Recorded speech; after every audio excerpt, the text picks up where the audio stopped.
What is up, my fellow viewers? This is Keka the Otaku and welcome to another video. Today we're gonna dive deep into the summer season of 2020 and pick the best shows. Of course, I'll take into consideration only those that I've seen, giving a brief explanation about my thoughts for each show.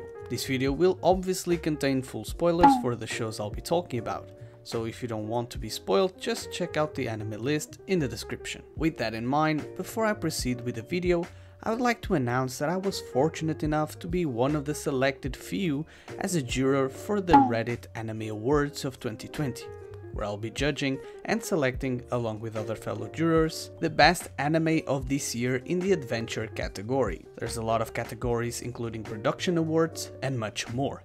If you are interested, you can check out the Anime Awards page at animeawards.moe for more information. Link is in the description. With that out of the way, let's get back to our list, in which is a bit extensive. I won't be covering Kanojo Karishimasu as well as Jibiate, as I made separate videos for each one of them. So if you want a more precise opinion on those, links are in the description as well. So let's jump right into it. To start off our list, we have the first cour of the second season of Re:Zero Kara Hajimeru Isekai Sekatsu. And it was quite a positive experience. The continuation of the first season exceeded every expectation I had, and it was an intense and amazing experience. Our main protagonist, Subaru, finds himself in a dire situation as nobody aside from him remembers Rem, just as if everybody had their memories of her erased from their minds.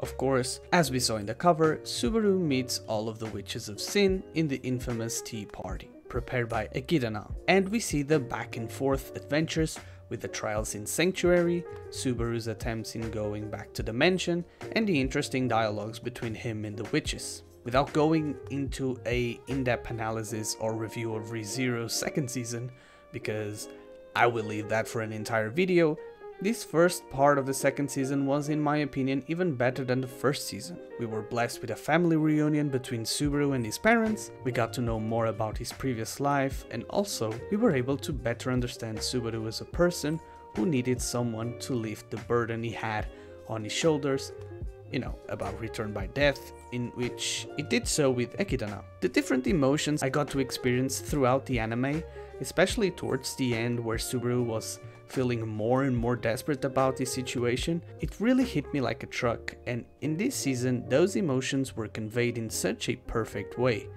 Man, it was such an emotional ride to witness Subaru struggling even more, being powerless against all the odds, with a build up for the second part, in which I seriously can't wait to watch. In other words, the first part of the second season was a freaking masterpiece.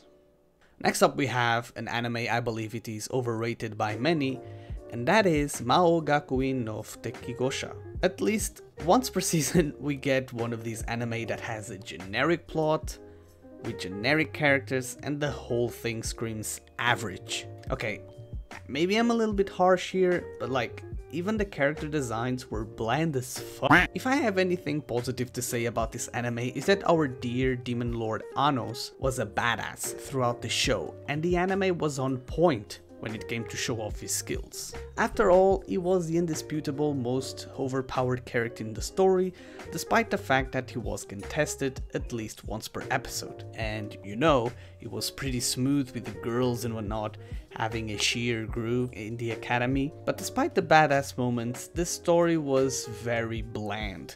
Of course, with the usual cliche aspect of the bad guys being the quote-unquote people from the light, and the people from the demon realm, or, the descendants of the demon lords being the good guys. Anos Voldigode was reincarnated after saving the world a couple of thousand of years ago. Yes, I say a couple of thousand because I don't really know the exact number, nor I really care. And instead of being recognized for saving the world, he was completely forgotten, and story was rewritten as someone else being the demon lord. And of course, this lord was plotting against Anos. In the end, we find out that it was none other than his best friend from his previous life, in which I didn't really understand why he did that to his friend. I guess to protect him, but of course, they reconcile, they fight together against the real bad guy by the name of Durga, who used to be Kanon's teacher. You know, Kanon is Ano's best friend, by the way. And this dude had a strong hatred towards demons. And yeah, both of them defeat a bad guy and everyone is happy. Yay! But yeah, interesting fights with crazy display of magic and badassness, if you can say, from Ano's and the girls. Oh yeah, the girls that appear in the cover. Those were some real good cheerleaders. Ready to support our dear Anos. Yeah, generic characters with no freaking personality. The art style was meh, despite having solid and colorful animation. But yeah, besides that, the show as a whole was bad, to say the least. Jumping on to Futekigousha. This show was an interesting anime. I mean, we have Futekigousha that just won the title of the strongest warrior in the world and is immediately surrounded by horny girls that literally want his seed in order to secure their race's legacy, including ogres, orcs, elves, and other races too. Unfortunately, our dear main character has his heart centered around a girl named Luvelia, I don't really know how to pronounce that, in which they plan to marry and have a huge family. Of course, her father, being overprotective of her daughter, is against the marriage because he believes our dear Futekigousha is not trustworthy. Even though his heart belongs to Luvelia, his hormones, or for lack of better term, his says otherwise, where he pretty much has sexual intercourse with the girls you see in the cover, and it becomes the ultimate orgy show. I mean, this anime has no particular plot, the characters are uninteresting of course, yes, this anime sucks from an analytical point of view, and yes, I grade it a 3 out of 10, but why did I still watch it, you may ask? Well, because it was one of my guilty pleasures, okay? Along with the sexual scenes, which were totally my cup of tea, there were a lot of comedic scenes in the mix, and in general, I really did enjoy it. On the other hand, Monster Musume no Oishasan was a big disappointment as well. I wasn't expecting an ecchi story like the original Monster Musume, but this was borderline a harem anime centered around a doctor that took care of monsters. There was nothing going on story-wise. I mean, the anime itself was not as fun as the original series. And we had, once again, a dense main character that has no clue about the chicks that fall for him. I mean, on top of that, we had a lot of scenes in which our doctor treats his female patients, of course, because he only has female patients, don't ask me why, while they moan uncontrollably whenever he touches them. All in all, this anime was made to promote the light novels, if you are unaware, with a lot of fan service to satisfy the audience without explicit sexual intercourse. There were some cute scenes from certain characters with colorful designs, but from a critical standpoint, this anime was unfortunately below average in my opinion. But enough with the ecchi harem shows, we are heading towards the interesting but somewhat disappointing shows worth of discussion, starting with the God of Highschool. I've heard a lot of praise from the Korean web manga, and even without reading it, I could tell that this anime had some big issues in regards to its story base. Not to mention that many manga readers complain about the content that was cut off from the anime. With reason, of course. But where to start from with this mess? Well, what I found interesting was the overall art style with a red nose. I don't know, it was pretty unique if you ask me, and it was definitely an interesting and positive aspect, giving the most characters a pretty unique design. The animation was top-notch with incredible and well-conceived fighting choreographies from different martial arts that we witnessed throughout the show. However, the story itself was all over the place. We are introduced with the main character, one of the main characters called Jinmori, that he pretty much was the embodiment of Goku from Dragon Ball. He does not care about anything else besides getting stronger and fighting strong opponents. Most of the time, he displays this idiotic personality, and other times he looks really serious and quite aware of his surroundings. Pretty much like Goku, if you ask me.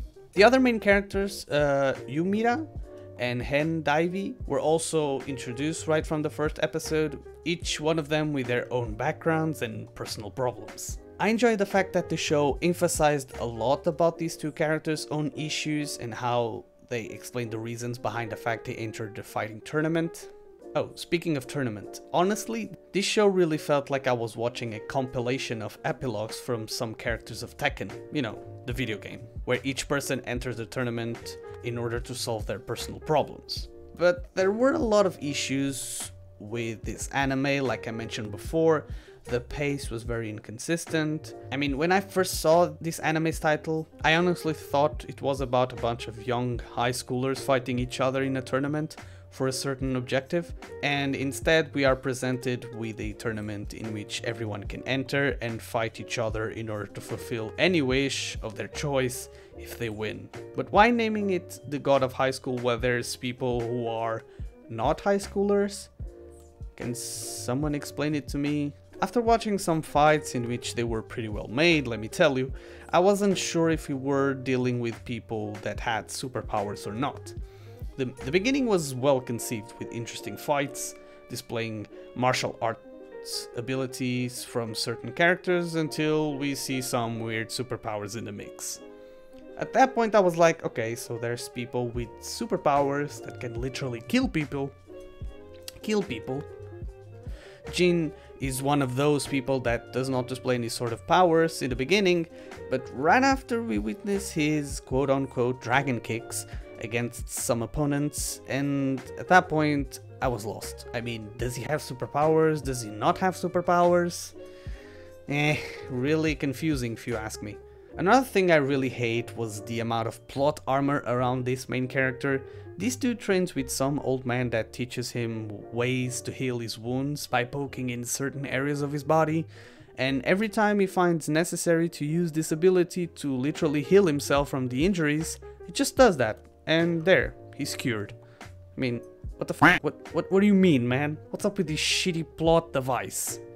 Anyways, along with that, most of his fights and comebacks have no explanation, in which I felt really confused about, and all of a sudden we have a short plot explanation about the lore and the powers, but without any logical following. The new characters were introduced left and right without a proper setting, and all in all it felt like I was witnessing a story plot worth of at least 100 episodes being squeezed into 13 episodes without a proper foundation. The only thing that kept me from dropping this shit ass show were the amazing fighting choreographies and cool effects.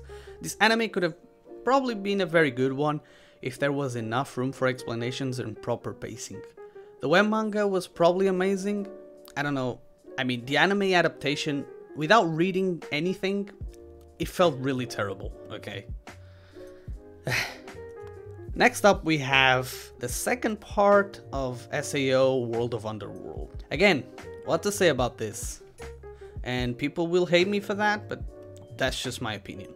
A lot of fights with good soundtrack in the background, but that was it. I read the novels, I know what was going to happen, but I wasn't happy with the outcome. From an animation standpoint, despite the fact this anime got delayed, in which it allowed the studio production to improve its animation quality, I still felt disappointed with the outcome. Okay, some of the scenes, especially in the fight between Berculi and Gabriel, were vastly improved, and also the animation showcase from the final battle between Kirito and Gabriel's weird ass form was top notch, but other than that we saw the typical animation one can expect from SAO, which was good, don't get me wrong, but I was expecting something even better. The soundtrack was pretty solid, the openings and the endings from Riona really fitting into the theme of emotional comeback we were expecting from Kirito waking up and whatnot. And the sound effects were also pretty good in my opinion, adding that extra finesse to the fighting scenes. However, story-wise, I believe the last part of the third season of SAO didn't bring anything new to the table. Some characters from previous arcs, including Kirito's cheer brigade, made a comeback by somehow hacking their way into the simulation for the sake of plot, and once again being irrelevant to the story. Look, I'll be harsh here. The plot itself was mediocre. Our god tier main character, Kirito, after making his biggest character development throughout the entire series, in which I mean becoming a vegetable, in the first part of the season, now decides to somehow wake up, after the entire useless cheer brigade appearing in the simulation and reminding him how much they love him. I mean, For plot reasons, he's able to quote-unquote cheat in this world, pull up some plot device that allows him to gain any powers he wants, beat the shit out of Vasago, and then go after Gabrielle. I wish the plot would have followed a different direction, having Alice and the three quote-unquote goddesses help out Kirito against Gabrielle, but all they did was hoping for Kirito to wake up and save the day. Regardless of what many believe, for me it frustrates me immensely to see Asuna being a proper character when she's not around Kirito. Take the Mother's Rosario arc for instance, and then when she's around Kirito, she loses all character traits and becomes a total cheerleader instead of being relevant to the story, as she is the best character in the show in my opinion. I mean, am I exaggerating? I don't know. Besides that, the pacing was very weird. They did not emphasize the battle between Kirito and Gabrielle enough for it to be considered the final battle of Alicization. But whatever, Gabrielle as a villain is pure trash to say the least. We're talking about a one-dimensional villain that has some weird fetish for being a molester. Even with some background about his past, it just shows how bad he is as a villain. There's so many things I disliked about the World of Underworld arc, but enough about SAO, I believe you guys know by now how I feel about it. Last on our list we have Deca-Dence. The first time I saw the promotional video, I was very excited about it. It had an interesting premise, which you don't really see that often, even though the beginning was a bit slow in my opinion. The twist about the world of Deca-Dence being a quote-unquote simulation game sparked a lot of interest for me. We know that original anime shows with a unique premise and very good writing don't come by every day, and Deca-Dence was able to be the exception to that. The way the show was presented was phenomenal, with the ability to keep the viewer glued to the story, unable to predict the outcome of our characters' actions with consistent story pace, made this show worthy to be called a hidden gem. All the characters have a role in the meaning, from the main characters to the secondary ones. Natsume, for example, the young girl full of life, wanting to always surpass her limits and never give up in her own dreams, despite her struggles for losing her arm ever since she was a child. Kaburagi, being a veteran for the Deca-Dence, decides to help Natsume due to her determination and courage despite the fact she's quote-unquote a bug in the system. I don't know, the story reminds me of the book of 1984, for those of you who read it, simply because there's a similar system that controls and oppresses people in which everyone needs to follow. And in this story, Natsume and Kaburagi try to fight against that system in order to bring freedom from the evil corporation. Even though the world of Deca-Dence was once mainly habited by humans, now it is ruled by Gadolls, manufactured creatures that brought the almost extinction of humans. Kaburagi plays a crucial role throughout the story since he's aware of the corrupted system that tries to get rid of bugs, hence the reason he decides to help Natsume. Not only the world of Deca-Dence was an interesting one, but the one of Gadolls was interesting too. And if you know the previous works from the director Yuzuru Tashikawa, you know that he perfectly delivered once more. The animation was very good, with great soundtrack from the talented Go Fumiyuki. Honestly, I don't have anything negative to say about the show being an original anime with an amazing story. I had to give it a 9 out of 10, so please, if you disagree, I dare you to fight me in the comments. But that's it for the summer season of this year. The shows you see on the screen I did not bother to watch, as I had not seen its previous seasons that aired before, so yeah. And with this, guys, my top 3 anime for the summer season of 2020 will be Re:Zero Kara Hajimeru Isekai Sekatsu's first part of the second season, Deca-Dence of course, and Kanojo o Karishimasu. Like I said, if you want to check out my in-depth review, you can do so in the link in the description. Thank you so much for watching today's video, I hope you enjoyed. Please consider subscribing to my channel and share my content. It takes a great deal of work to make these videos for you guys, so I'd really appreciate it if you do so. Stay tuned for this week's anime news, and as per usual, don't forget to watch your daily dose of anime, because it's good for your brain and heart. Take care, and I'll see y'all in the next video.